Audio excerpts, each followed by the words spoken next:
My name is Caroline Hayes and I'm 31 years old.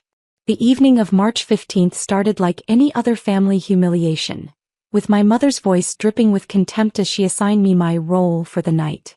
What my family didn't know was that this would be the last time they'd ever have the opportunity to treat me like I was nothing. Because I wasn't nothing. I was the owner of the $2.4 million estate they were currently celebrating in, and in exactly 10 minutes they were about to find out. But before I tell you how their $180,000 engagement party came crashing down around them, let me explain how we got here. Because this wasn't just about one dinner. This was about 31 years of being treated like the family mistake, the disappointment, the one who just didn't measure up to my perfect sister Victoria. Growing up, our family operated on a simple principle. Victoria was the sun, and I was supposed to orbit gratefully in her shadow. She was 2 years younger than me, but you'd never know it from the way my parents treated her like she'd invented success itself. When Victoria got into college, my parents threw a party for 200 people at the country club. They bought her a brand new BMW as a congratulations gift and paid her entire tuition, $240,000 for 4 years at a private university. When I got into college with a full academic scholarship, my father said, "Well, at least you won't cost us anything." There was no party, no car. My mother actually told relatives I chose a state school because I wasn't ambitious enough for anything better. The fact that I'd earned a full ride didn't matter to them. When Victoria got her first job as a marketing coordinator making $45,000 a year, my parents acted like she'd been appointed CEO of Fortune 500 company. My mother called everyone in our extended family. My father took her to dinner at the most expensive restaurant in the city. When I got my first job as a financial analyst making $68,000, my mother said, "That's nice, dear," and changed the subject to talk about Victoria's incredible career trajectory. The pattern repeated itself over and over. Victoria bought a condo with my parents' help. They gave her $150,000 for the down payment. I bought my first property entirely on my own at 24, and my father's only comment was, "Must be nice to have money to waste on real estate." He had no idea that property was a small apartment building I'd purchased as an investment, or that I'd already started building what would become a multi-million-dollar real estate portfolio. They never asked about my life. Never asked what I did for work beyond that first job. Never asked if I was happy, if I needed anything, if I had dreams or goals or achievements worth celebrating. To them, I was just Caroline, the older sister who existed to make Victoria look better by comparison. What my family didn't know, what they never bothered to ask about, was that I had a talent for real estate investment that bordered on intuitive. While Victoria was spending my parents' money on designer handbags and weekend trips, I was learning everything I could about property markets, investment strategies, and wealth building. My first investment property purchased at 24 had been a small apartment building in an up-and-coming neighborhood. I'd saved every penny from my analyst job, worked weekends doing freelance financial consulting, and barely slept for 2 years to make it happen. That building tripled in value within 3 years. I sold it for $890,000 profit. I took that profit and bought 3 more properties. Then 6. Then 12. By the time I was 28, I owned a portfolio worth $8.2 million. I'd quit my analyst job and now worked as a private real estate consultant for high-net-worth clients, managing investments that my parents couldn't even conceptualize. But I never told them. Why would I? They'd never asked. They'd never cared. And honestly, some part of me enjoyed knowing that they completely underestimated me. While they pitted me for being just a financial analyst, a job I'd left 3 years ago, I was quietly building an empire. The Rosewood Estate had been my most recent acquisition. 5 months ago, I'd purchased the historic property for $2.4 million cash. It was a stunning 1920s mansion with manicured gardens, a ballroom, and enough prestige to make it the most sought-after event venue in the city. The previous owners had run it as a venue for years, and I'd kept the excellent management team in place, including Marcus, the estate manager who'd worked there for 15 years. When Victoria announced her engagement to Bradley, our investment banker whose most interesting quality was his family's money, I knew exactly what my parents would do. They'd want to throw the most extravagant engagement party possible. My mother started calling venues immediately, complaining loudly at family dinners about how impossible it was to find anything suitable for someone of Victoria's caliber. The Rosewood estate would be perfect, my mother sighed one Sunday dinner, but they're booked solid for the next year. I've called 14 times. I'd smiled into my wine glass. The Rosewood estate wasn't booked. I'd deliberately kept March 15th open. I wanted to see exactly how far my family would go. 2 weeks later, my mother called me, barely able to contain her excitement. Caroline, you won't believe it. The Rosewood estate had a cancellation. We got the date for Victoria's engagement party.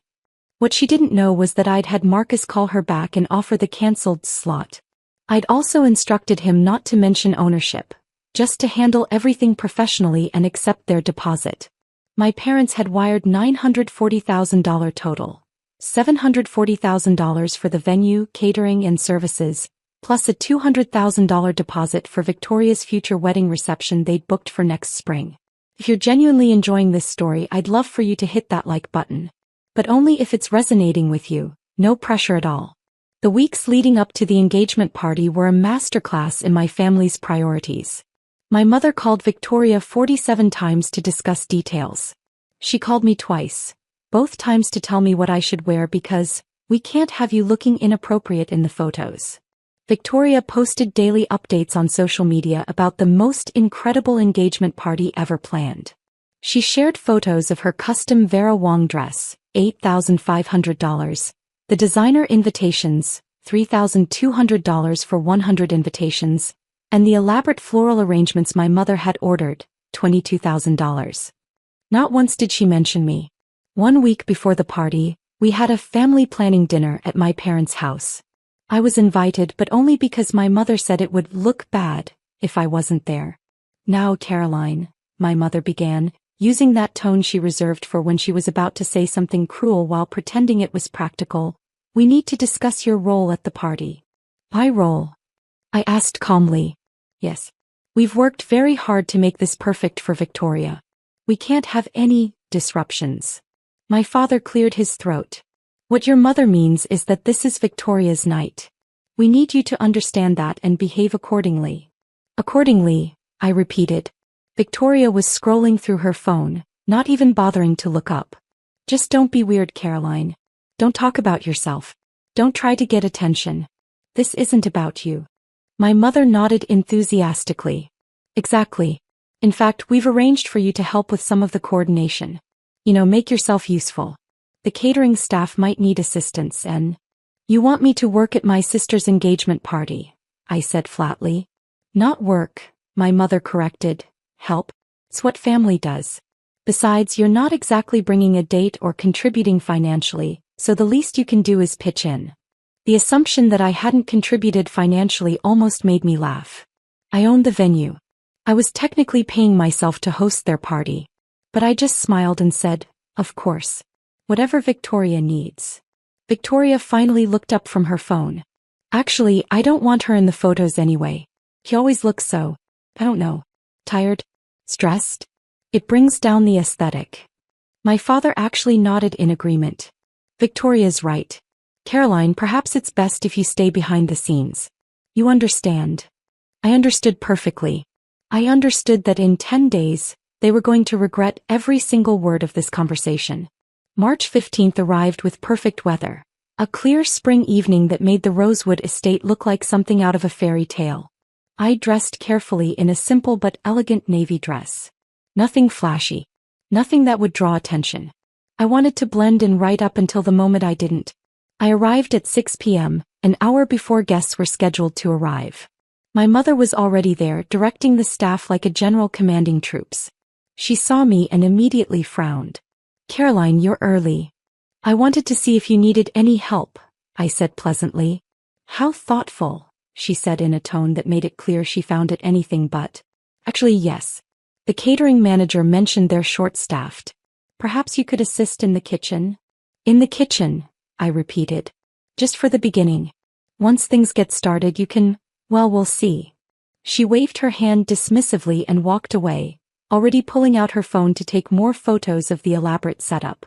I went to the kitchen where the catering staff was indeed busy preparing for 72 guests. The head chef, a woman named Maria whom I'd worked with on 3 previous events at the estate, saw me and immediately looked confused. Miss Hayes? Is everything all right? Do you need something changed? Everything's perfect, Maria, I said quietly. I'm just going to observe for a bit. My family doesn't know I own the estate yet. Understanding dawned on her face, followed by something that looked like anticipation. I see. Should I? Just treat me like any other guest. For now. Guests started arriving at 7 p.m. I watched from the kitchen window as my extended family filed in, all dressed in their finest.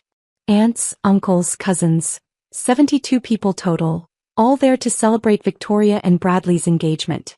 Victoria arrived at 7:15 in a dramatic entrance, wearing her Vera Wang dress and practically glowing with self-satisfaction. Bradley was beside her in an expensive suit, looking every bit the successful banker. My parents flanked them like proud peacocks, accepting congratulations as if they'd personally achieved something remarkable. At 7:30 my mother came to the kitchen. Caroline, the guests are all here. You should stay in here for dinner. I'm sorry, I said, though I'd heard her perfectly. It's just, the seating is very carefully arranged. We don't have a place for you at the main tables and it would disrupt everything to rearrange now. You can eat here with the staff. I'm sure they won't mind. One of the sous chefs actually dropped a spoon. You want me to eat in the kitchen, I said, my voice carefully neutral. It's not personal, Caroline. It's just logistics. You understand. My mother was already turning away as if the matter was settled. Mom, I said, and something in my tone made her turn back. You want me to eat in the kitchen at my sister's engagement party? Oh, don't be dramatic. It's just dinner. Besides, you're not exactly contributing to the celebration, are you? No gift, no date, no real reason to be featured. The dining room is for family who actually matter in Victoria's life. The words hung in the air. The entire kitchen staff had gone silent. Family who actually matter, I repeated. You know what I mean. Victoria's close family. The people who've invested in her future. Now, I need to get back to our guests. She swept out of the kitchen without another glance. I stood there for a moment looking at the shocked faces of the catering staff. Maria stepped closer, her voice low. Miss Hayes, I'm so sorry. We had no idea she would. It's fine, I said calmly. Actually, it's perfect. Maria, could you prepare me a plate? I'll eat here just like my mother wants. I sat at a small table in the corner of the kitchen, eating the same gourmet meal the guests were being served in the grand dining room. Through the window I could see my family laughing, toasting, celebrating. My father stood up to make a speech about Victoria's incredible journey, and how proud they were of their daughter. Singular. As if he only had one. Then I saw Victoria pull out her phone. She was pointing it toward the kitchen window, toward me. She was filming me eating alone in the kitchen while her engagement party happened 30 feet away. One of the servers came in and whispered to Maria, "The bride wants you to know she's posting it on Instagram. She's already captioned it." Maria pulled out her own phone and navigated to Victoria's Instagram. He showed me the screen. There I was, sitting in the kitchen, and the caption read, "Where she belongs," face with tears of joy. Some people are just meant to stay in the background. Hashtag know your place, hashtag engagement party, hashtag family first. The post already had 43 likes and comments from relatives. OMG Victoria, you're savage. Face with tears of joy. Poor Caroline L. This is hilarious. Your sister must be so embarrassed. I looked at that post for exactly 5 seconds. Then I smiled. Maria, I said calmly, could you please ask Marcus to come to the kitchen? He practically ran to get him. Marcus appeared within minutes, slightly out of breath. Miss Hayes, I just saw. I know, I said. I think it's time, don't you? His face split into a grin. I've been waiting for this moment since they booked the venue. Give me 10 minutes. Then make the announcement exactly as we discussed. It will be my absolute pleasure. I spent those 10 minutes finishing my meal slowly, deliberately. I could hear the party continuing in the dining room. More toasts. More laughter. More celebration of Victoria's perfect life. At exactly 8:47 p.m. I stood up, smoothed my dress and walked out of the kitchen. I didn't go into the dining room. Not yet. I went to the estate's main office, where I'd left a folder with Marcus earlier in the week. Inside were the property deeds, the purchase agreement and several other documents that would make it very clear very quickly exactly who owned the Rosewood estate. At 8:50 p.m., I heard the feedback from a microphone being turned on. Marcus's voice, calm and professional, filled the estate. Good evening, ladies and gentlemen. I apologize for the interruption. My name is Marcus Chin and I'm the estate manager here at Rosewood. I have a brief announcement to make. I could hear the confusion in the dining room, the murmur of voices wondering what was happening. There's been a significant misunderstanding that needs to be addressed immediately. When this event was booked 5 months ago, the party coordinators were not made aware of certain ownership details regarding the property. The murmuring grew louder. As of September 15th of last year, the Rosewood estate was purchased by a new owner. That owner is currently in attendance at this evening's event. I walked slowly toward the dining room, timing my entrance perfectly. In fact, Marcus continued, and I could hear the satisfaction in his voice, the owner has been here all evening. Many of you know her. Miss Caroline Hayes is the sole owner of the Rosewood estate, and as such she has the authority to make all decisions regarding events held on this property. I stepped into the doorway of the dining room just as Marcus said my name. 72 faces turned toward me in perfect synchronization. The silence was absolute. My mother's face had gone completely white. My father had frozen with his wine glass halfway to his mouth. Victoria's mouth was literally hanging open, and Bradley looked confused, like he couldn't quite process what he'd just heard. Marcus continued, Ms. Hayes has reviewed the events of this evening and has made a decision regarding the remainder of tonight's celebration, as well as future events booked at this venue. I'll now turn things over to her.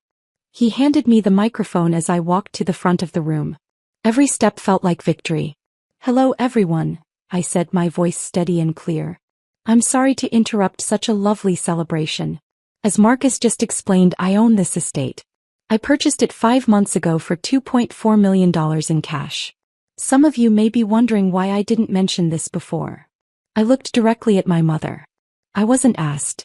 In fact, in the 5 months since I bought this property, not one person in my immediate family has asked me what I do for a living, how I'm doing financially, or anything about my life beyond whether I was bringing a date to tonight's event.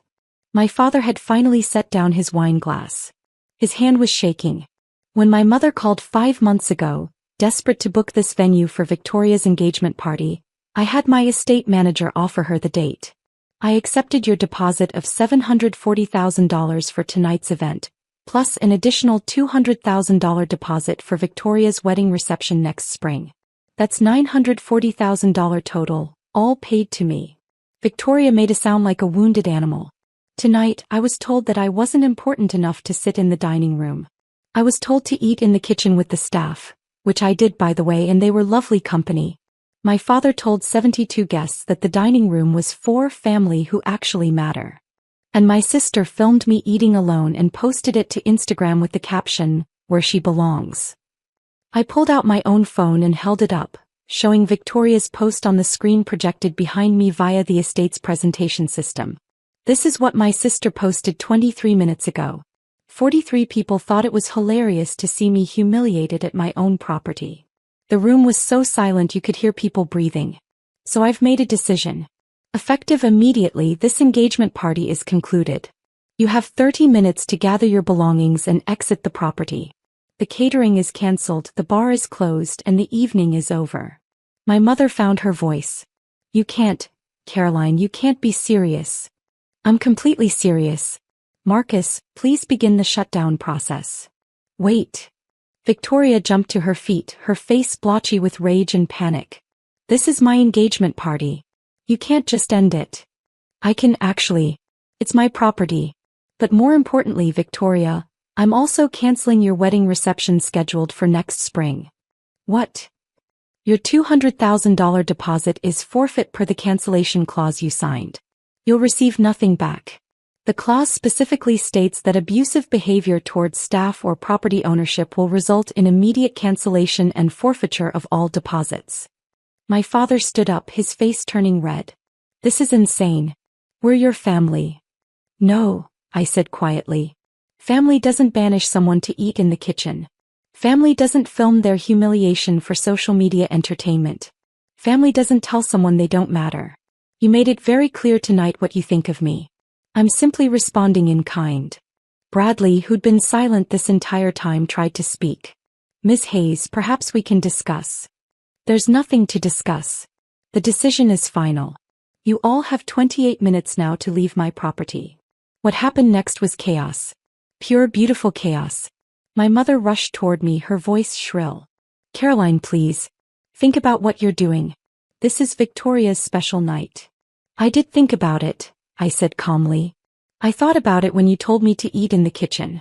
I thought about it when Dad said I didn't matter. I thought about it when Victoria filmed me and mocked me online. I've thought about it very carefully. Victoria was crying now, her perfect makeup running down her face. You're ruining my life. Everyone is watching. This will be all over social media. Yes, I agreed. Just like your post about me was. Except this time the story won't be where she belongs. It'll be who actually owns the place. Relatives started standing up, gathering their things, whispering frantically to each other. I heard snippets. Did you know Caroline owned this place? How much did she say she paid? Oh my God, she's rich? I can't believe they made her eat in the kitchen. My Aunt Jennifer, my mother's sister, walked past and stopped. She looked at me with something I'd never seen from my family before. Respect. Caroline, she said quietly, I had no idea about any of this. I'm sorry. Thank you, I said. She nodded and walked out, shaking her head. My mother made one more attempt. The money, Caroline. We can't afford to lose $940,000. Your father's business has been struggling.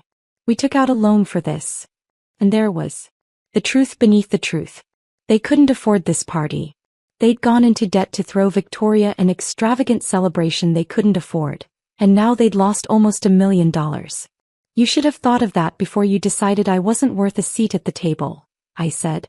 Security, my security hired by me, began gently but firmly encouraging guests toward the exits. Victoria was sobbing on Bradley's shoulder. Bradley looked like he was reconsidering his life choices. My father was on his phone, presumably calling his lawyer, not realizing that my contracts were ironclad. Within 25 minutes, the Rosewood estate was empty except for staff and me. Marcus approached, barely suppressing a smile. All guests have departed, Ms. Hayes. The venue is clear. Thank you, Marcus. Please make sure the staff is paid triple for this evening, including the catering team. This wasn't their fault. Already done. And Ms. Hayes? That was the most professionally delivered devastation I've witnessed in 15 years of event management. I stayed at the estate for another hour, helping the staff clean up the abandoned party. Half-eaten plates of food, scattered napkins, Victoria's elaborate floral centerpieces. All of it a testament to a celebration that ended in spectacular failure.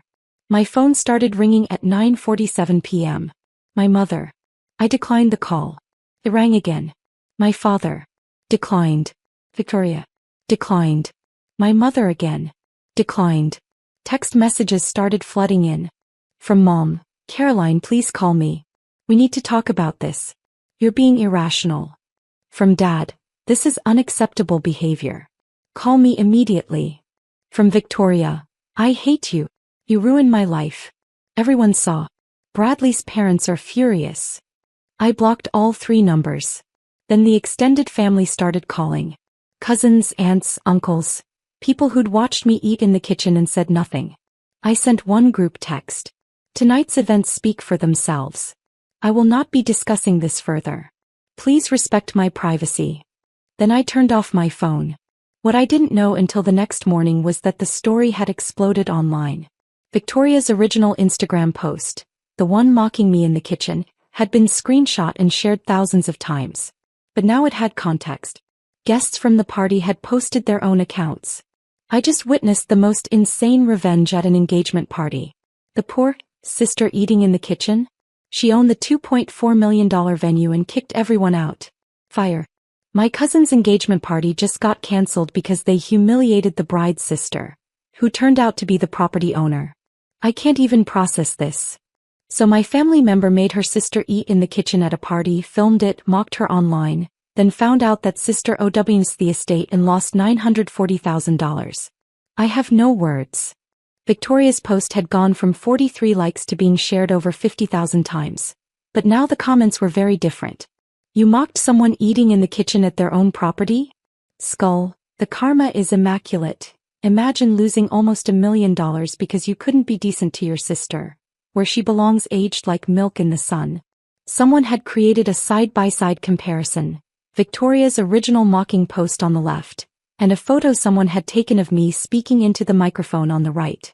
It had been shared 127,000 times with the caption, "Find someone who looks at you the way Caroline Hayes looks at people who underestimated her." I didn't hear from my immediate family for 3 weeks. Radio silence. No calls, no texts, no emails. It was the most peaceful 3 weeks I'd had in years. Then on April 7th my doorbell rang at 8 a.m. I opened it to find my mother standing there, looking like she'd aged 10 years in 3 weeks. "Caroline, we need to talk." "No, we don't. Please. Just 5 minutes." "I'm asking." Against my better judgment I let her in. She sat on my couch, looking around my penthouse apartment like she was seeing it for the first time. Which she was, since she'd never visited me here in the 3 years I'd owned it. "This is very nice," she said weakly. "Thank you. Caroline, I came to apologize." "Okay. And to ask if there's any way we can get the deposit back. Your father's business is in serious trouble. We're going to lose the house. We've already canceled Victoria's wedding because we can't afford." "Stop." She stopped. "You came here to apologize, but really you came here to ask for money. Okay. Just like always. Except this time, you actually have to acknowledge that I have money to ask for. Yes, we need help, but I am sorry. We were wrong." "What specifically were you wrong about?" She blinked. "What? Tell me specifically what you did wrong." "Not we were wrong. What did you do wrong?" She struggled visibly. I shouldn't have made you eat in the kitchen. And I shouldn't have said those things about family that matters. And I don't. You spent 31 years treating me like I was worthless. You paid for Victoria's entire life while telling me I wasn't worth investing in. You never asked about my career, my life, my achievements.